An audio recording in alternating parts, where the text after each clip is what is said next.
자, 인사합시다. 안녕하십니까? 네, 반갑습니다. 저는 메가랜드에서 부동산학 개론을 강의하는 이종호라고 합니다. 만나 뵙게 돼서 반갑습니다.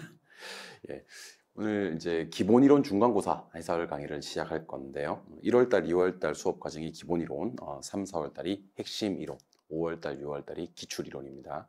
그래서 1월달, 2월달에 중간고사, 기말고사 이렇게 한 번을 봅니다. 기본이론, 중간, 기말고사고요. 3, 4월달에는 핵심 이론 과정에서 또 중간, 기말 한 번, 그 다음에 마지막으로 기출이론에서 또 역시 중간, 기말 한 번, 이렇게 해서 중간고사 총 3번, 기말고사 총 3번으로 보시면 되고요. 월별 모의고사랑은 성격이 좀 다른 게, 요거는 이제 말 그대로 중간, 기말고사라고 해서 절반 정도, 부동산학개론이 총 8개 편이면 1편부터 4편까지, 정책론까지가 보통 중간고사 시험 범위라고 생각하시면 되고, 5편부터 8편, 감정평가론까지가 기말고사 범위다라고 생각하시고 따라와 주시면 좋을 것 같습니다. 중간 기말고사의 난이도는요, 많이 높여서 하지는 않습니다. 그러니까 우리가 그동안 수업했던 것 중에서 좀 중요도 높았던 것들, 그렇게 위주로 수업을 진행할 거다. 그리고 문제풀이를 진행할 거다라고 생각하시면 좋을 것 같습니다. 아시겠죠? 그러면 기본이론 중간고사 해설 강의 지금부터 시작해 보도록 하겠습니다. 그러니까 맞다 틀렸다의 개념도 물론 중요합니다만은 해설 강의를 들으시면서 내가 놓치고 있는 부분은 어떤 부분인지 그런 걸 확인하는 게 중요할 것 같으세요. 자, 1번 문제. 부동산의 경제적 개념은 모두 몇 개인가 했는데, 우리가 이제 복합 개념의 부동산은 법경기 이렇게 합니다. 법률적, 경제적, 기술적 측면. 기술적 측면을 물리적 측면이라고도 해요. 법률적 측면에서는 토지 및 거정착물 하는 협의 부동산과 그거 받고 준부동산까지 추가되는 광의 부동산. 그래서 토지 및 거정착물하고 준부동산이 나오면 이거는 법률적 개념이 되는 거고요. 경제적 개념 5개는요. 우리가 이제 어떻게 암기하기로 했냐면 3본 생소상 이렇게 3본 생소상 이렇게 해서 자산, 자본, 생산 요소, 소비재, 상품 이렇게 5가지로 처리하시면 되고, 기술적 개념은 공자는 위가 안 좋죠. 공자는 위 환자인가 이렇게 해서 공간, 자연, 위치, 환경 이렇게. 그래서 지금은 제가 경제적 개념 3본 생소상 문제만 냈습니다만은 나머지 측면에서의 부동산의 복합 개념의 구분 개념도 정리를 하셔야 될 것 같습니다. 그래서 자산, 자본, 소비재, 그다음에 생산 요소 이렇게 해서 요 3가지가 3개, 답은 3번이죠. 3번이 경제적 개념이고, 여기 있는 3개, 공간하고 자연하고 위치, 요 3가지는 기술적 또는 물리적 측면의 부동산이 되고, 토지 및 거정착물은 협의 부동산이고요.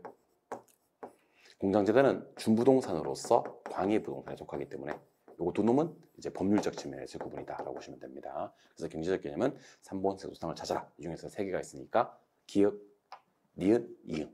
기역, 니은, 이응. 답은 3번이 되는 그런 문제. 아주 쉽게 해결을 하셔야 되는 그런 문제가 됩니다. 2번. 반드시 시험에 출제되는 부분이죠.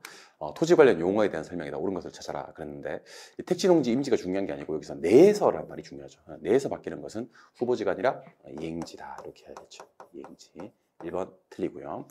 포락지는 지적공부에 등록되지 않은, 정말 조심하셔야 됩니다. 등록된 토지입니다. 지적공부에 등록된 토지가 물에 침식되어서 수면 밑으로 잠겨버린 땅을 포락지라고 하고, 등록돼 있지 않은 땅이 있긴 합니다. 그 땅은 좀 이따 배우시겠지만 정리를 하시겠습니다만, 빈지가 그렇습니다.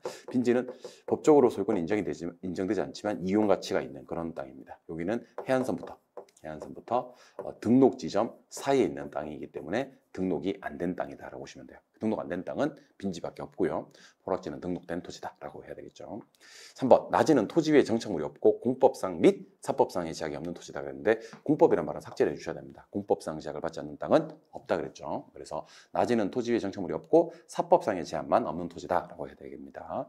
5번, 빈지 정답이죠. 법적 소유권 인정되지 않지만 활용 실익이 있는 바다와 육지 사이의 해변 토지로서 어디부터요? 해안선부터. 지적 공부에 등록된 요 사이에 있는 땅을 빈지라고 하는 거 맞습니다. 문제 답은 4번이요. 획지는 용도상 불가분한 관계에 있는 두 필지 이상의 일단의 토지. 자, 두 필지 이상의 일단의 토지는 일단지라고 해야 됩니다. 획지는 가격 수준이 비슷한 일단의 토지를 획지라고 하고요. 이 땅은 일단지. 그래서 공부하시는 방법은 토지와 건물을 하나로 처리하는 건 복합부동산이라고 했었고요.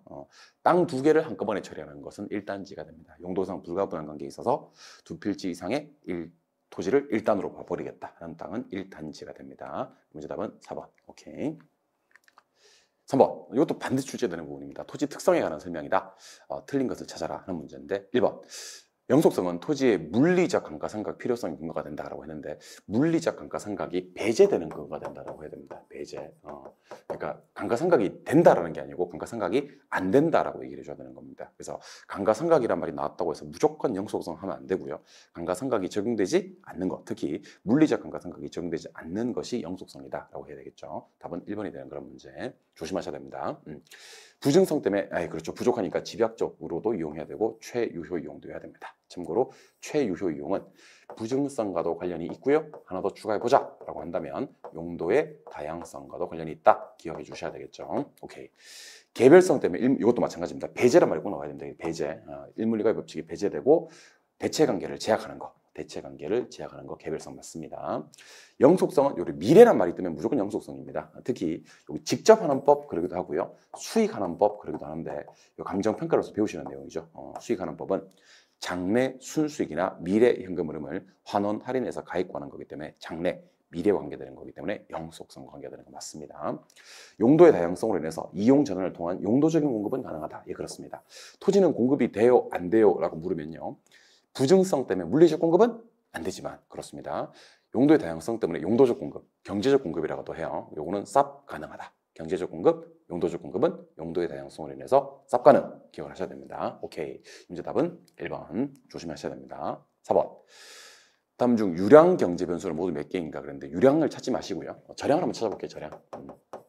절량은 제자가 보통 달인. 제자가 보통 달인 이렇게 하시면 됩니다. 저한테 부동산학개론을 배우시면 제자가 보통 달인이 될 수 있다 이렇게 얘기하시는 거예요. 재고, 자산, 가치, 보급률, 통화량, 그리고 단기, 인구 이런 것들이죠. 통화량, 단기, 인구 이런 것들이 절량입니다. 근데 방금 제가 말씀드렸던 제자가 보통 달인 뒤에 변동분이란 말이 나와버리면 붙어버리면 유량으로 바뀐다라고 했던 것도 유념하시라 그랬습니다. 그래서 요거 제자가 보통 달인을 찾아서 빼겠습니다. 재고, 자산, 통화량 이런 것들은 다 뭐가 되는 거죠? 절량이 되는 거죠. 빼고 임대료 유량 맞고요. 임금 유량 맞고요. 신규 유량 맞고 소비도 유량 맞습니다. 원래 인구는 절량이지만 변동분이 붙어버리면 이것도 유량으로 바뀌어버립니다. 그래서 제자가 보통 달인의 인구는 맞지만 뒤에 변동분이 붙으면 유량으로 바뀌기 때문에 오른쪽에 4개랑 왼쪽에 하나에서 총 5개. 답은 4번이 되는 그런 문제입니다. 이번 시험에서는 유량과 절량을 좀 잘 봐주셔야 될 것 같아요. 유량과 절량 한번 나올 때가 됐습니다. 오케이. 답은 4번. 5번 문제. 아파트 매매 시장에서 수요량과 수요의 변화에 대한 설명이다. 틀린 것을 찾아라 하는 문제입니다. 일단 해당자와의 가격이 변해서 곡선상에서 점이 이동하는 것이 무엇의 변화라면 수요량의 변화라면 해당자와 가격 이외의 요인이 변해서 곡선이 우측이나 좌측으로 움직이는 것을 수요의 변화라고 했었습니다. 근데 이거는 공부할 때 이렇게 공부하시면 좋습니다. 자 보세요. 소득, 선호도, 인구, 그리고 가격 예상, 그리고 대체재 가격. 여기까지는 수요가 움직이는 방향과 똑같고요. 38선 아래쪽 보완제 가격, 금리, 거래세 요 세 가지는 수요가 움직이는 방향과 반대입니다. 그래서 만약에 수요를 증가시키려고 그러면 어떻게 해야 됩니까? 그러면 요 5개는요. 화살표식 위로 가야 됩니다. 소득이 증가되고요. 선호도가 증가되고요. 인구가 증가되고 가격이 상승할 것이라고 예상해야 되고 대체재 가격은 상승해야 됩니다. 근데 수요를 증가시키려고 그러면 요 세 가지는 밑으로 내려가줘야 됩니다. 보완제 가격은 하락돼야 되고요. 금리는 인하돼야 되고요. 거래세도 인하돼야 됩니다. 그래서 공부하시는 방법은 수요 증가 요인 감소 인해서 자주 출제되는 몇 개? 8개를 따로 떠올려 주시고요. 이 8개를 5 플러스 3으로. 그래서 소득, 선호도, 인구, 가격 예상, 대체재 가격까지는 수요가 움직이는 방향과 같은 방향. 오케이. 보완제 가격, 금리, 거래세는요. 수요가 움직이는 방향과 반대 방향. 이렇게 기억하시면 좀 더 빨리 내용 정리를 하실 수 있지 않겠나 싶어요. 그래서 답을 바로 찾아드리면요. 여러분들 혹시 뭐 대체재인 누구 이렇게 나왔을 때는 이건 안 읽으셔도 돼요. 지금 가로로 이렇게 묶은 부분은요. 그냥 대체재 가격입니다. 그러니까 뭐 대체재인 단독주택 가격이든 대체재인 오피스텔 가격이든 대체재인 뭐 빌라 가격이든 필요가 없다는 얘기입니다. 그러니까 대체재 가격이 상승했다. 그리고 38선 위쪽에 있는 거 아닙니까? 그죠? 그러면 대체재 가격이 올라가면 당연히 수요도 증가되게 됩니다. 그 수요 곡선은 좌하향으로 가는 게 아니라 우상향으로 간다. 그렇게 해야 되겠죠. 그래서 대체재 가격은 대표적으로 수요와 같은 방향으로 움직이는 요소다, 요인이다 라고 기억하시고 대체재 가격이 상승, 수요도 같은 방향, 증가, 수요 증가는 어디로? 우상향으로 간다. 이렇게 해야 되겠죠. 답은 2번이 되는 그런 문제가 됩니다. 오케이. 하실 수 있겠죠? 좋아요. 6번으로 가도록 하겠습니다. 6번. 부동산에 대한 수요 공급의 가격 탄력성에 대한 설명이다. 틀린 것을 찾아라 하는 문제입니다. 틀린 것을 찾아라. 일단 첫 번째, 수요 가격 탄력성이 탄력적이다. 수요 가격 탄력성은 가격의 변화율분의 수요량의 변화율인데 절대값. 위에 게 많이 변하면 탄력, 밑에 게 많이 변하면 비탄력인데 여기서는 탄력적이라고 했기 때문에 밑에 있는 가격 변화율보다는 위에 있는 수요량의 변화율이 더 큰 거 맞습니다. 수요 가격 탄력성이 완전 탄력적일 때 공급이 증가한다. 완전 탄력적일 때는 공급 수요의 가격 탄력성이 완전 탄력적이면 수요 곡선이 수평 아닙니까? 그죠? 공급이 증가해도 가격은 변하지 않고요. 양만 증가되는 건 맞습니다. 우리 많이 썼죠. 완탄일 때 뭐 불변, 가격 불변. 완탄일 때 뭐 불변, 가격 불변. 혹시 완비가 나왔을 때는 수직이 되면서 양불변이 된다 그랬습니다. 2번도 오케이. 3번. 수요가 증가한다. 자, 수요가 증가되면 가격이 어떻게 되는데? 가격이 상승하는데 공급 곡선이 뭐하면 비탄력적이면 기울기가 가, 파, 르. 오케이. 기울기가 앞으로 하면 가격이 더 크게 상승한다. 오케이. 맞습니다. 이거 정말 많이 썼습니다. 수요 증가되면 가격 상승. 근데 공급이 탄력적이면 기울기가 완만하기 때문에 가격이 더 작게 상승하지만 비탄력적이면 기울기가 빠르기 때문에 더 크게 상승한다. 오케이. 4번, 5번은 묶어두시는 게 좋을 것 같고요. 묶어주시는 게 좋을 것 같고 수입 관련되는 내용입니다. 수입. 임대업자의 수입. 자, 수입을 결정하는 요소는 두 가지입니다. 하나는 가격, 하나는 수량인데 가격도 올리고 수량도 올라가면요. 수입은 어떻게 돼? 늘어. 근데 가격도 올리고 수량도 늘 수가 없다 그랬습니다. 수요 법칙 때문에. 가격을 비싸게 받으면 수량이 줄어버리고요. 가격을 싸게 받으면 수량은 늘어나는 겁니다. 그래서 탄력적일 때는 뭐를 취하고 뭐를 양보하셔야 되냐면 가격을 좀 양보하고요. 양을 취하셔야 됩니다. 탄력적일 때는 가격을 조금 떨어뜨리면 그보다 수량이 훨씬 더 증가되기 때문에 수입이 증가되어서 박리담회를 통해서 수입 증가를 도모할 수가 있고 비탄력적일 때는 가격을 취하고 양을 좀 양보하는, 희생하는 전략으로 가야 됩니다. 고가 전략이죠. 비탄력적일 때는 가격을 올려도 수량이 별로 안 주니까 수입 증가를 도모할 수가 있고 반이탄력적일 때는 가격을 올리든 내리든 수입 불변 했던 거 기억나셔야 됩니다. 결론, 탄력적일 때는 저가 정책이 수입 증가를 도모할 수가 있고 비탄력적일 때는 고가 정책이 수입 증가를 도모할 수가 있고 단위탄력적일 때는 가격을 올리든 내리든 수입은 만다 불변한다. 기억하셔야 되겠죠. 그래서 수요 가격 탄력성이 1인 경우 1일 때는 단위탄력이라 그랬죠. 뭐는 변하지 않는다. 수입은 변하지 않는다. 수입 불변 맞는 표현이고요. 이거 조심하셔야 됩니다. 수요 탄력성이 1보다 말 때는 작을 때는 1보다 작을 때는 비탄력적입니다. 비탄력적일 때는 임대료를 상승시킨다. 이제 이게 고가 전략입니다. 고가 전략을 쓰면 좋아요. 비탄력적일 때는요. 그럼 수입은 감소하는 것이 아니라 수입은 증가된다라고 해야 되겠죠. 답은 5번이 되는 그런 문제가 됩니다. 한 번 더. 수요의 가격 탄력성이 1보다 작아서 비탄력적일 때는 임대료를 상승시키는 고가 전략이 수입 증가를 도모할 수가 있고 수요 탄력성이 1보다 큰 탄력적인 경우에는 임대료를 하락시키는 저가 전략이 수입 증가를 도모할 수가 있다라고 했었어야 되는 겁니다. 그렇죠? 답은 5번이 되는 문제. 많이 어렵진 않죠? 오케이. 7번 문제. 이거 한번 나올 때가 됐습니다. 자, 수요와 관련되는 탄력성은요. 아시는 바와 같이 가격 탄력성도 있고 교체 탄력성도 있습니다. 공부하시는 방법. 내거 가격 변화율 분의 내거 수량의 변화율은 수요의 가격 탄력성이고 얘는 1과 비교를 합니다. 1과 비교를 해서 탄력인지 비탄력적인지를 따지는 거라면 수요 교체 탄력성은 0과 비교해서 플러스면 대체제고요. 마이너스는 보완제다. 이렇게 기억하시는 겁니다. 그래서 수요와 관련되는 탄력성 중 가격 탄력성과 교체 탄력성은요. 내용이 180도 다르다. A 가격이 몇 프로 상승했어요? 5% 상승했고 A 수요량을 찾으셔야 됩니다. 10% 감소했습니다. 하지만 절대값 때문에 탄력성은 얼마? 2. 2는 1보다 크니까 뭐야? 탄력. 이렇게 해야 됩니다. 그래서 탄력성이 2고 탄력이다. 그럼 답이 될 수 있는 건 일단 3, 4, 5번 중에 하나가 답이 돼야 될 것 같고요. 두 번째. A 가격이 5% 상승했죠. 플러스 5. B 수요량이 4% 증가했죠. 플러스 4. 그럼 교차 탄력성 0.8입니다. 플러스는 플러스거든요. 0.8이면 대체제가 되셔야 됩니다. 그래서 0.8이면서 대체제. 이렇게 해서 답은 3번이 되는 그런 문제가 되는데 조심하실 점은 이게 4번은 절대로 답이 될 수가 없어요. 교차 탄력성이 플러스이면서 보완제가 되는 경우는 없다는 얘기예요. 무슨 말인지 이해하셨죠? 예. 그리고 A 가격이 만약에 5% 상승했을 때 B 수량이 4% 감소했다면 교차 탄력성이 마이너스 0.8 하면서 보완제가 되는 건데 이번에는 증가했기 때문에 방향이 같은 방향이죠. 그러면 대체제가 된다라고 해야 됩니다. 그래서 이런 문제는 발장 딱 끼시고 밑에 거 가격 탄력성 밑에 거 얼마요? 그러면 플러스 5. 위에 거 얼마요? 마이너스 10. 하지만 무슨 값이요? 절대값. 결과값은 얼마요? 2. 1보다 크니까 뭐요? 탄력. 이렇게 해주시고 교차 탄력성은 밑에 거 얼마요? 플러스 5. 위에 거 얼마요? 그럼 플러스 4. 결과값은 얼마요? 0.8. 0.8은 플러스에 마이너스예요. 그러면 플러스. 둘은 무슨 제요? 대체제. 이렇게 하시는 겁니다. 하실 수 있겠죠? 오케이. 답은 3번. 8번. 소득의 변화율을 묻는 문제입니다. 이건 조금 어려워요. 아직까지는 좀 어려울 수가 있는데 일단 요거 한번 제가 연습 좀 시켜드리겠습니다.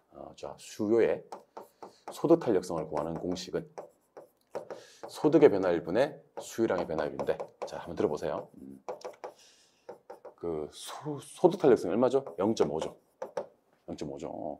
그럼 요거 알면 요거 자동으로 구해진다, 이런 뜻이게 됩니다. 문제는 요걸 물었고요. 소득의 변화율을. 자, 그러면 수요의 가격 탄력성은 얼마야? 2고 가격이 5% 상승했다. 자, 그럼 5이 하면 여기 수요량을 쓰시면 돼요. 5이 하면 마이너스 10% 하셔야 됩니다. 이게 왜 마이너스 10%냐면 비싸면 안 사는 게 수요 법칙이거든요.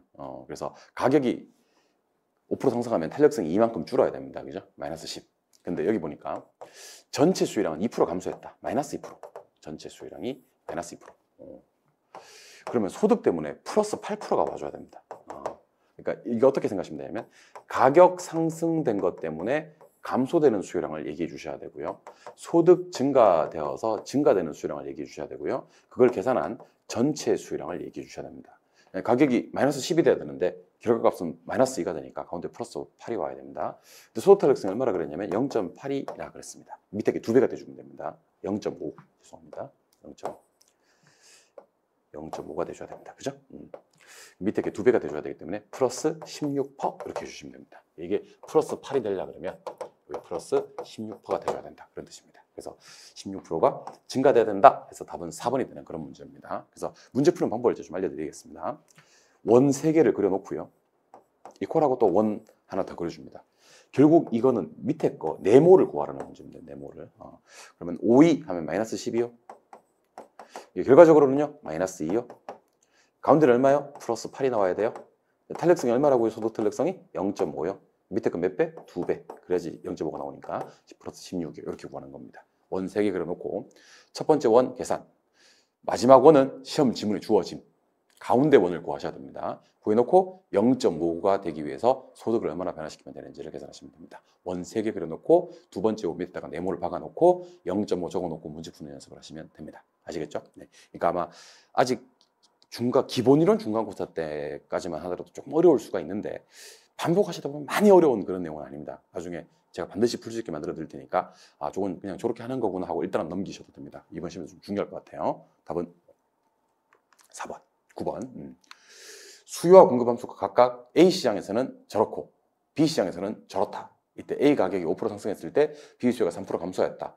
거미집 이론에 의한 A, B의 각각의 모의 형태와 관계를 구하라 그랬습니다. 자, 거미집 이론에서는 기울기로 거미집 이론의 수렴 발산을 구하기도 하고요. 탄력성으로 구하기도 하는데 기울기 구하는 공식은 기 Q 해서 P 앞에 있는 숫자분의 Q 앞에 있는 숫자 이렇게 하시면 돼요. 탄력성은 이걸 뒤집으시면 되거든요. 사실 이걸 탄력성을 정확하게 구하는 내용은 아니고 숫자만 가볍게 판단해 볼 수 있는 약간 야매성입니다. 얘는 뒤집으면 되니까 Q 앞에 있는 숫자분의 P 앞에 있는 숫자가 됩니다. 근데 기울기는 작은 게 탄력적이고요. 탄력성은 큰 게 탄력적이거든요. 그래서 저는 탄력성으로 한번 문제를 풀어보려고 합니다. 탄력성. 수의 탄력성이 크면 수렴이고 공급의 탄력성이 크면 발산입니다. QD는 수요고요. QS는 공급이에요. 탄P 이렇게 해야 되니까 요 3분의 3 이렇게 하시면 돼요. 3분의 3. 탄력성이 얼마? 1. 요거는 2분의 1 하시면 돼요. 2분의 1. 탄력성은 얼마? 0.5. 그러면 수의 탄력성은 1이고요. 공급의 탄력성은 0.5니까 수의 탄력성이 더 커요. 그래서 답은 수렴형이 되는 겁니다. 일단 답이 될 수 있는 건 몇 번 아니면 몇 번? 1번, 2번 아니면 5번. 이번에도 탄P 해서 1분의 3 하면 요거 3.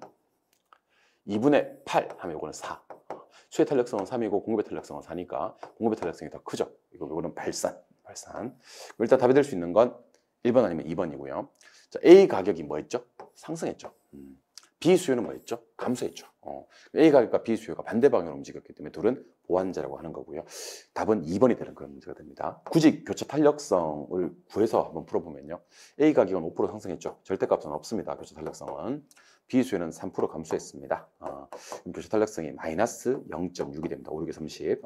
그리고 0.6이니까 당연히 보완제가 됩니다. 마이너스 0.6이니까. 그래서 한 놈 가격이 오를 때 다른 놈 수요가 감소되면 보완제다. 그래서 우리 왜 수업 시간에 대가리에 뿔 달린 보마 이렇게 얘기를 했었죠. 보마. 임금이 타던 말을 높여서 뭐라고 불러요? 보마라고 불러요. 보완제는 마이너스. 한 놈 가격과 다른 놈의 수요가. 대체제는 플러스. 한놈 가격과 다른 놈 수요가. 그래서 누가 여러분들한테 대체제가 뭔지를 묻는다면 한 놈 가격 오를 때 다른 놈 수요 증가되는 거요? 이렇게 얘기하시면 되고요. 보완제가 뭐예요? 라고 물었을 때는 한 놈 가격 오를 때 다른 놈 수요가 감소되는 거요? 하시면 됩니다. 한 놈 가격과 다른 놈 수요가 플러스면 대체제, 한 놈 가격과 다른 놈 수요가 마이너스면 보완제, 이렇게 하는 겁니다. 오케이. 답은 2번이 되는 그런 문제. 10번. 부동산 시장에 관한 설명이다. 틀린 것을 찾아라 그랬습니다. 정말 쉬운 문제였는데 강성률적 시장에서는 어떤 정보를 분석한다고 하더라도 정상인을 얻을 수가 없다. 그렇지 않습니다. 강성률적 시장에서는 초과 이윤을 얻을 수가 없습니다. 자, 강성률적 시장에서는 정보를 다 알고 있기 때문에 정보 비용이요? 그러면 엄서요. 초과 이윤이요? 그러면 엄서요. 하지만 정상 이유는요? 그러면 있어요. 그러니까 강성률적 시장에서도 정상 이유는 존재를 한다라는 거 꼭 좀 기억을 해주셔야 될 것 같아요. 오케이. 답은 1번. 나머지는 쭉 한번 읽어보시고 내용 정리를 한번 해보시면 됩니다. 강성률적 시장에서는 정상의 이유는 얻을 수가 있고 초과 이유는 얻을 수가 없는 시장이다. 정보 비용도 없는 시장이다. 이렇게 한번 구분해 달라는 문제였습니다. 답은 1번. 11번. 주택의 여가과정과 주거 분리에 대한 설명이다. 틀린 것을 찾아라 그랬습니다. 자, 고소득층과 저소득층 주거지역 붙여놓으면요. 항상 요 침입하고요. 천이 현상이 발생합니다. 천이. 침입과 천이는 지금 보고 계시는 여가과정하고 주거 분리에서도 나오는 단어고요. 하나 더 따로 추가해 놓으시면 참 좋습니다. 예, 버제스의 동심원 이론에서 나오는 단어입니다. 버제스의 동심원 이론. 그래서 버제스의 동심원 이론이 중전, 저, 고통이거든요. 저와 고 붙여놓으면요. 항상 여가 현상이나 침입, 천이 현상 이런 거 발생합니다. 2번. 고소득층 주거지역과 저소득층 주거지가 인접한 경우 경계지역 부근 더 이상 잃을 게 없는 저소득층 주택은 할증되어서 거래가 되고요. 잃을 게 많은 고소득층 주택은 안 좋아요. 인접하면 할인돼서 거래가 된다. 오케이. 3번 가기 전에 우리 요거 하기로 했어요. 자, 보세요. 저가 주택의 수요가 증가되면 하향여가 되어서 저가 주택 공급이 증가되게 된다. 그 다음에 제가 동그라미 좀 치겠습니다. 요거 고유번호 한번 매겨드리겠습니다. 많이 나오는 지문이라서 이 손가락에다가 표시를 좀 한번 해볼게요. 자, 손가락 3개 꺼내세요. 1번은 저가, 따라해봐. 저가, 증가, 하향, 증가. 그래서 어떤 주택의 수요가 무엇하면 무슨 여가 되어서 저가주택 공급이 어떻게 됩니까를 물을 겁니다. 일단 3개가 치면 자주 나옵니다. 저가주택의 수요가 증가되어서 하향여가 되고 나면 결국 저가주택 공급은 증가될 거다. 다른 건 됐고 3번, 4번 한꺼번에 보도록 하겠습니다. 무슨 주택의 수요가? 저가주택의 수요가. 뭐 되면? 증가되면. 무슨 여가 되어서? 하향여가 되어서. 결국 저가주택 공급은 뭐 하게 된다? 증가하게 된다. 그래서 우리가 아까 1번, 2번, 3번, 4번 했던 걸 순서대로 적용하시면 됩니다. 저가주택의 수요가 무엇해야지 무슨 여가 된다고요? 저가주택의 수요가 증가되어야지 하향여가 된다고요. 결과 저가주택 공급은 뭐한다? 증가된다. 이렇게 하는 거예요. 수업 시간에 많이 했던 거죠. 답은 3번이 되는 그런 문제 하실 수 있어야 됩니다. 12번. 정보의 현재 가치 구하는 거. 정보 현재 가치는 이제 요거 2년 후기 때문에 빼고 안 들어서 확률을 곱하고 나눠준 다음에 는을 해주셔야 됩니다. 는. 빼안나, 는 이렇게 해주시는 겁니다. 그래서 계산기 어떻게 치면 되냐면 AC를 누르고 일단 6억 0,500만 원 0,000 이렇게 해주시면 참 좋아요. 나중에 이제 숫자 계산기 칠 때 6억 0,500만 원에다가 3억 0,250만 원을 일단 빼요. 그러면 3억 250만 원이 나올 거거든요. 여기다가 곱하기 45%를 때려줍니다. 왜냐면 들어설 확률이 55%면 안 들어설 확률을 곱해줘야 되거든요. 이자율은 10%니까 나누기 1.1 는 하고 는을 한 번 더 누르시면 1.1의 2승이 됩니다. 그래서 빼고 안 들어설 확률을 곱하고 나눠주면 됩니다. 빼안나 이렇게. 빼들라? 아니죠. 빼안나 맞습니다. 빼안나. 빼고 안 들어설 확률을 곱하고 1 플러스 R의 N승으로 나눠주면 되고요. 2승일 때는 는을 한 번 더 눌러서 1.1의 2승을 마무리한다. 이렇게 얘기하시면 됩니다. 실제로 계산기에 AC 6억 0,500만 원 빼기 3억 0,250만 원 곱하기 45% 나누기 1.1 는 누르면 답이 튀어나옵니다. 그죠? 네. 그럼 정답은 몇 번이 돼야 되냐면 1억 1,250. 1억 1,250. 답은 2번이 되는 그런 문제죠. 13번. 지대 이론에 대한 설명이다. 틀린 것을 찾아라 그랬습니다. 먼저 답부터 한번 해결해 보면 답은 5번입니다. 입찰지대. 자, 입찰지대는 토지 이용자가 지불하고자 하는 손을 위로 찍혀 들면서 최고 금액, 최대 금액으로 해야 됩니다. 뭐가 제로가 되는 수준? 초과 이윤이 제로가 되는 수준의 지대를 입찰지대라고 합니다. 그래서 토지 이용자가 지불하고자 하는 최대 금액으로 또는 최고 금액으로 초과이윤이 0이 되는 수준, 0이 되는 수준. 이 지대를 입찰지대라고 합니다. 그래서 두 개가 틀렸네요. 입찰지대란 토지에 대해서 토지 이용자가 지불하고자 하는 최대 금액으로 초과이윤이 제로가 되는 수준의 지대를 말한다 라고 했었어야 됩니다. 답은 5번이 되고요. 나머지 차액지대설과 절대지대설의 비교는요. 해설지를 보시면서 꼭 한번 정리를 하셔야 됩니다. 비옥도 수확 체감의 토지 소유 자체 요구, 리카도의 마르크스, 한기지 지대 없고 한기지 지대 있고, 곡물 가격이 지대를 결정하고 지대가 곡물 가격을 결정하고, 지대는 잉여 불로소득이고 지대는 생산비 비용이고, 이렇게 좀 구분해 주셔야 됩니다. 수업 시간에 많이 했던 거고 왜 그런지는 지금 설명드리기는 좀 시간 관계상 부족하니까요. 해당 수업을 꼭 참고해 주시고, 지대로는 출제 가능성 100%짜리라고 보셔야 되니까 꼭 좀 정리를 해 두시기 바라요. 답은 몇 번이요? 5번. 14번. 다음 이론에 관한 설명이다. 옳은 것을 모두 골라라 하는 문제입니다. 옳은 것을 모두 골라라. 자, 지금부터 옳은 것 찾으러 한번 떠나봅시다. 자, 버제스의 동심원 이론에 의하면 도시는 전체적으로 원을 반영한 그 부채꼴 모양, 부채꼴이 나왔네요, 그죠? 그리고 교통이란 말이 나왔습니다. 이거는 버제스의 동심원 이론에 대한 설명이 아니라 호이트의 선형 이론에 대한 설명입니다. 그래서 기억은 선형 이론 틀리고요. 이는 호이트의 선형 이론은 교통망까지는 좋았는데 교통망 인근에 있지 않은 사람들이 저소득층이 아니고 누구요? 고소득층이라고 해야 됩니다. 니은도 틀리고요. 자, 베버는 최소 비용 이론 주장했는데요. 운송비, 노동비, 집적이 가장 강조한 건 뭐예요? 운송비. 비용이 최소화되는 최소 비용 이론 주장한 것이 맞습니다. 디귿 오케이. 리얼, 튀네는 고립국. 예, 맞아요. 그리고 특히 뭐 강조했냐면 수송비 강조했습니다. 그래서 수송비, 운송비 강조하신 분이 베버와 튀네이다. 꼭 좀 기억하셔야 되고요. 자, 우리 문제 풀다가 자, 갑니다. 수송비, 운송비 다 같은 말입니다. 교통비 강조하신 분이 우리 부동산학개론에서 신경 써서 보셔야 될 세 분이 계십니다. 같은 말인데요. 먼저 튀넨의 그 위치지대설, 튀넨의 위치지대설. 그다음에 헤이그의 마찰 비용 이론. 마지막으로 베버의 최소 비용 이론. 그래서 공부하시는 방법은 그 두 개 비용 이론이 있습니다. 두 개 비용 이론. 하나는 무슨 비용 이론이냐면 마찰 비용 이론이고요. 또 하나는 최소 비용 이론입니다. T는 위치지대설이고요. 그래서 수송비 강조하신 분 세 분 얘기해봐라 그러면 튀해배는 기억하셔야 됩니다. 튀해배. 예, 튀해배. 암기법 알려드립니다. 그 우리 베토벤의 이히, 리베, 디히를 제가 가사를 바꿔서 튀해베 디쇼비두미 아마베 눈탐모겐 하는 겁니다. 오케이? 튀해베 기억하시기 바랍니다. 튀해베 기억하시기 바랍니다. 그래서 문제 풀다가 운송비, 수송비가 나오면 T는 아니면 베버 아니면 헤이그 정도가 나와야 된다. 기억을 하시기 바라요.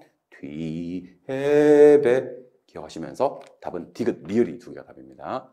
앞에 거 두 개는 틀렸죠. 답은 5번이 되는 그런 문제 풀 수 있어야 되고요. 15번 문제.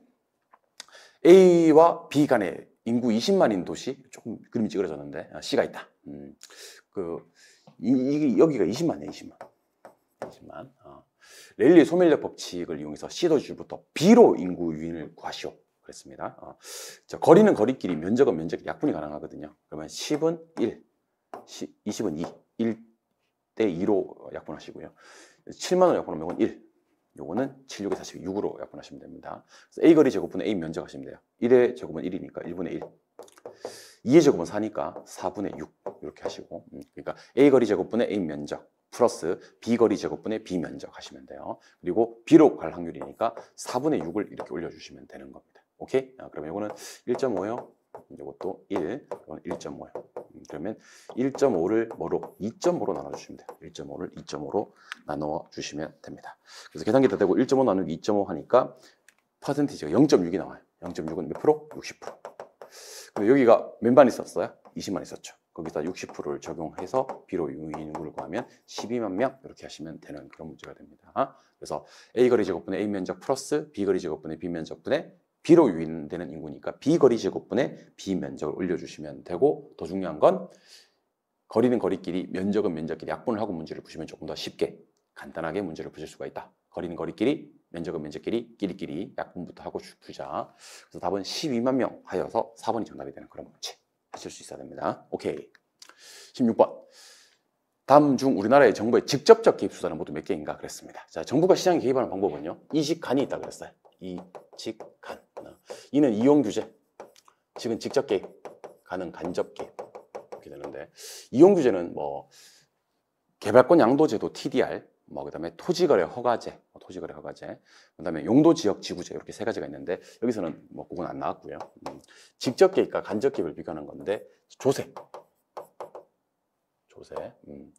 그다음에 보조금, 부담금, 금융, 행정 이런 것들이 간접이 됩니다. 행정에는 어떤 것들이 있냐면 부동산 가격 공시제도 이런 것들이 간접 개입이고요. 금융은 LTV, DTI, DSR 이런 겁니다. 보조금, 조세, 부담금은 한 카테고리로 넣어서 기억을 하시면 좋아요. 세금을 감면시켜 주는 거랑 똑같은 게 뭐야? 보조금. 세금을 부과하는 거랑 똑같은 게 뭐야? 부담금. 그래서 그냥 우리 조금 행만 기억하시면 돼요. 조금만 행. 이렇게 조금만 행. 이렇게. 보조금, 부담금은 조세와 같은 맥락으로. 그래서 여기서는 뭘 찾지 마시고 직접 개입을 찾지 마시고 간접 개입을 찾아서 뺄 거예요. 그래서 세금 관련되는 거 간접이고요. 부담금 간접이고요. 부동산 가격 공시제도 행정지원이니까 간접이고요. 대부비율 LTV 금융정책이라서 간접이 되는 겁니다. 그럼 직접 개입을 찾으라고 했으니 요거 세 개를 빼고 토지은행제도, 분양가 상한제, 공영개발, 공공임대주택 정책 이렇게 네 가지가 직접 개입이 됩니다. 총 몇 개? 4개. 답은 3번이 되는 그런 문제 푸실 수가 있어야 되고요. 17번. 쉽죠. 정부가 시행 중인 부동산 정책에 대한 설명이다. 틀린 것을 찾아라 그랬는데 자, 여러분들 지역이라는 게 있고요. 지구란 게 있습니다. 지역은 중복 지정이 안 돼요. 근데 지구는 중복 지정이 돼요. 그래서 무엇과 무엇의 중복 지정이 안 되면 지역과 지역은 중복이 안 돼. 그러니까 지역과 지구 중복되고요. 지구끼리의 중복도 얼마든지 가능합니다. 그래서 국토의 계획 및 이용하는 법령상 용도 지역은 하나의 대지에 중복 지정될 수가 없지만 용도 지구는 하나의 대지에 중복 지정될 수가 있다라고 했었어야 되는 겁니다. 오케이? 그래서 답은 1번. 나머지 뭐 이종 전용 주거지역, 지구 단위 계획, 그다음에 용도 지역제, 그다음에 개발 제한 구역 이런 것들은 참고하시면 좋을 것 같아요. 답은 몇 번이요? 1번. 17번 답은 1번. 18번. 정부가 시행 중인 부동산 정책에 대한 설명이다. 틀린 것을 찾아라 그랬는데 선매. 선매 제도는요.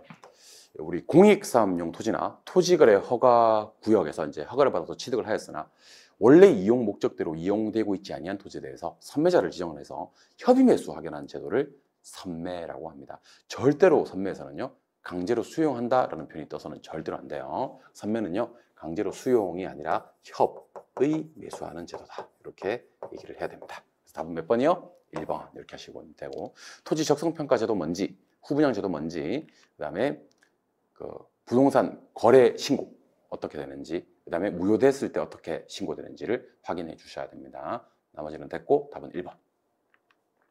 19번. 공공주택 특별법령상 공공임대주택에 대한 용어 정리로 옳은 것을 찾아라 그랬습니다. 자, 공공임대주택은요. 종류가 8개가 있어요. 8개.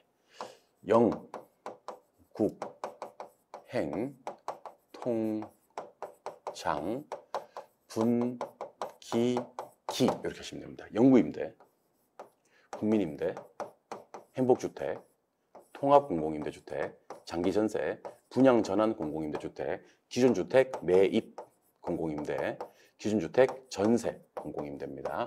요거는 뭐 이렇게 필기할 필요는 없고요. 그러니까 영국형으로 갑니다. 누가요? 우리 동네 통장님이요. 얼마마다 한 번씩이요? 분기별로 한 번씩이요. 영국형 통장 분기기 이렇게 하는 겁니다. 50년의 최저소득이면 영구임대. 저소득 서민의 30년이면 국민임대. 대학생, 사회초년생, 신혼부부, 젊은 층은 행복. 방금 얘기했던 사람들 다 나옵니다. 최저소득, 저소득 서민, 젊은 층, 여기다가 장애인과 국가유공자까지 합쳐서 사회 취약계층, 그러면 통합입니다. 전세 계약 방식이요? 그럼 장기전세. 일정 기간 임대 후 분양 전환을 목적, 그러면 분양 전환. 기준주택을 매입해서 공급하는 건 기준주택 매입.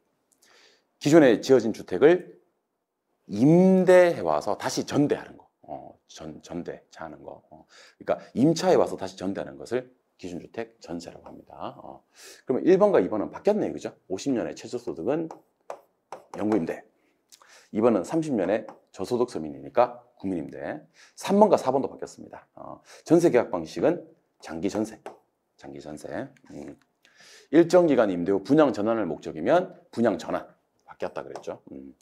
통합공공임대주택은요. 앞에서 얘기했던 사람 다 나온다 그랬죠. 최저소득의 저소득 서민의 젊은 층 받고 장애인, 국가유공자와 같은 사회 취약계층 이런 말이 뜨면 통합공공임대주택이 맞습니다. 답은 5번이 되는 그런 문제가 되겠죠. 오케이. 20번 가기 전에 저랑 요거 한번 하고 갈게요. 우리 부동산 학개론 공부하시다 보면 공급이 감소되는 정책도 있고요. 공급이 증가되는 정책도 있습니다.